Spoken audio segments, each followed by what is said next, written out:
प्रणाम श्रोताओं, स्वागत है आपका देवशल्य इफेक्ट्स में। तो आज हम जानेंगे सावित्री और सत्यवान के विषय में। जी हाँ, तो चलिए देखते हैं। महाभारत एक ऐसा ग्रंथ है जिसमें अनेकों पौराणिक, धार्मिक कथा कहानियां समाहित हैं। ऐसी ही एक कहानी है सावित्री और सत्यवान की, जिसका सर्वप्रथम वर्णन महाभारत के वन पर्व में मिलता है।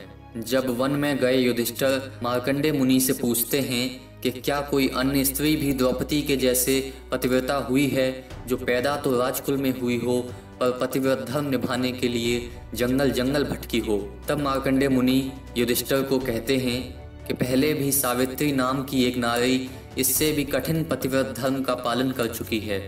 और मुनि युधिष्ठिर को यह कथा सुनाते हैं। मध्य देश में अश्वपति नाम का एक बड़ा ही धार्मिक राजा था, जिसकी पुत्री का नाम सावित्री था। सावित्री जब विवाह योग्य हो गई, तब महाराज उसके विवाह के लिए बहुत चिंतित हुए। उन्होंने सावित्री से कहा, बेटी, अब तू विवाह के योग्य हो गई है, इसलिए स्वयं ही अपने योग्य पति चुनकर उससे विवाह कर ले। धर्मशास्त्र में ऐसी आज्ञा है कि विवाह योग्य हो जाने पर जो पिता कन्यादान नहीं करता वह पिता निंदनीय है। ऋतुकाल में जो स्त्री से समागम नहीं करता वह पति निंदनीय है। पति के मर जाने पर उस विधवा माता का जो पालन नहीं करता वह पुत्र निंदनीय है। तब सावित्री शीघ्र ही पति की खोज करने के लिए चल दी। वह राजर्षियों के रमणीय तपोवन में पहुंच गई। कुछ दिनों तक वह पति की तलाश में घूमती रही। एक दिन राजा अश्वपति अपनी सभा में बैठे हुए थे। उसी समय मंत्रियों सहित सावित्री वापस लौट आई। तब राजा की सभा में देवर्षि नारद भी उपस्थित थे। जब राजकुमारी दरबार पहुंची और राजा ने उनसे पति के चुनाव के विषय में पूछा, तो उन्होंने बताया कि उन्होंने शाल्व देश के राजा के पुत्र जो जंगल में पले बढ़े हैं, उन्हें पति रूप में स्वीकार किया है। उनका नाम सत्यवान है। तब नारद मुनि बोले, राजेंद्र, ये तो बहुत खेद की बात है, क्योंकि सत्यवान में एक दोष है। तब राजा ने पूछा, वह क्या है? उन्होंने कहा, जो पति सावित्री ने चुना है उसकी आयु कम है। वह सिर्फ 1 वर्ष के बाद मरने वाला है। उसके बाद वह अपनी देह त्याग देगा। तब सावित्री ने कहा, पिताजी, कन्यादान एक बार ही किया जाता है। जिसे मैंने एक बार चुन लिया है, मैं उसी से विवाह करूंगी। आप उसे कन्यादान कर दें। उसके बाद सावित्री के द्वारा चुने हुए पति सत्यवान से धूमधाम और पूरे विधि विधान के साथ विवाह करवा दिया गया। सत्यवान व सावित्री के विवाह को बहुत समय बीत गया। जिस दिन सत्यवान मरने वाला था वह नजदीक था।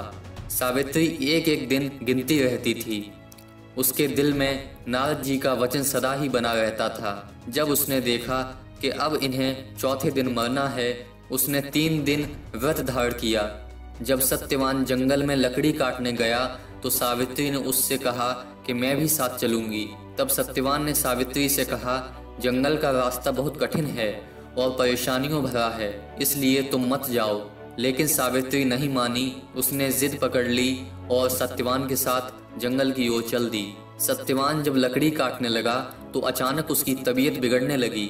वह सावित्री से बोला कि मेरी आंखें बंद हो रही हैं। सावित्री, मुझ में यहाँ बैठने की हिम्मत भी नहीं है।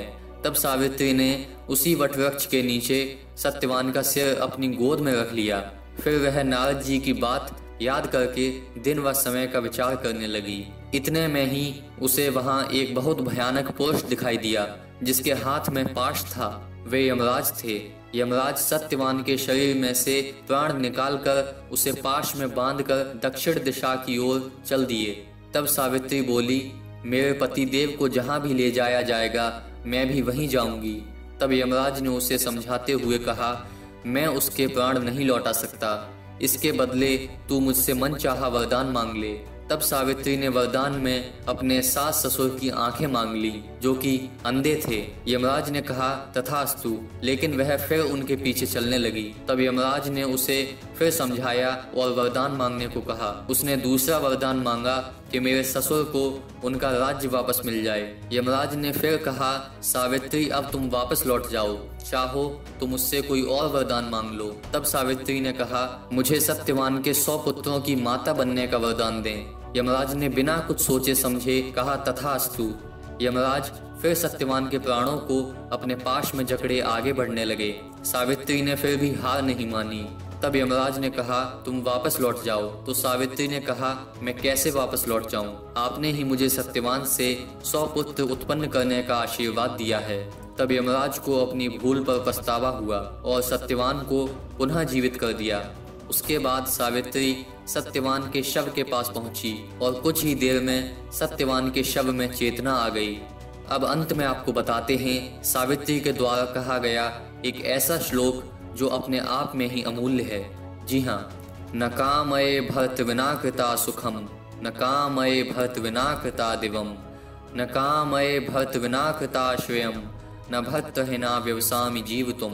अर्थात मैं पति के बिना सुख नहीं चाहती, बिना पति के स्वर्ग नहीं चाहती, बिना पति के धन नहीं चाहती, बिना पति के जीना भी नहीं चाहती।